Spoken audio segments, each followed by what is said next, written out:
check with me. Question from over here, yes, sir. Two questions. I'll ask them both if you don't mind. The first is, did I hear you retiring the Boston Tea Party persona? And the second one is, as you've mulled these things over 20 years, what aspects do you think have changed the most from where you started 20 years? In what areas have you really changed? I'll continue to write books, but as I said, as Boston, I've written all that I wanted to write or thought I could write, and I don't want to start repeating myself and sawing sawdust and be this sad old 65-year-old guy. I'm Boston Tea Party, and this is the 8th update of whatever. So, I've had fun with it, and it's caused me to meet a lot of neat people, folks included here, of course. So. And I want to do other things. I'm writing a sort of a remedial self-help book for young men called Modules for Manhood, What Every Boy Under 30 Must Know. And it's very comprehensive. See, women like the idea, so they need some remedial... yeah, they need men, yeah. And I meant to touch on this on my talk. Why aren't there women in the libertarian movement? Because women, look around at men in the libertarian movement and go, not yet. Guys need to clean up, dress up, get spiffy, and quit looking like they live in their parents' basement, as they probably do. And then hygiene issue. I heard smells and so forth. So modules for manhood, what every boy under 30 must know, and it's at 320 pages so far. And it's typical. Once I start writing, I can't stop kind of thing. It covers everything. It covers dating, it covers saving money, working, dealing with the government, languages, travel. Basically any kind of module where I think a young man probably wasn't taught at home or didn't have experience with. I try to give a synopsis of what can be done, what should be done, how this will help him be a more complete and competent man. And we need men in the society, okay? Because the ladies will go where the men lead, and if the men aren't leading anywhere, the ladies are, will do it themselves, okay? And probably better. So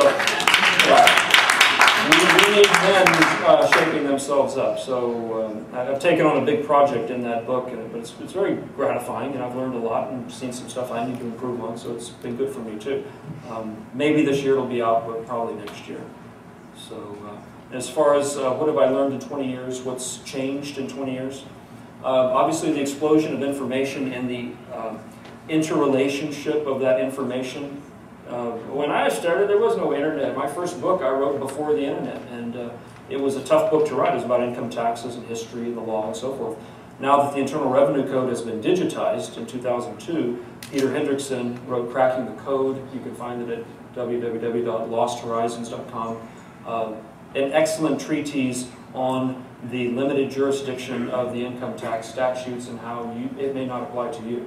Okay, I quit printing my first book, Goodbye April 15th, because I thought Peter had really unlocked the issue.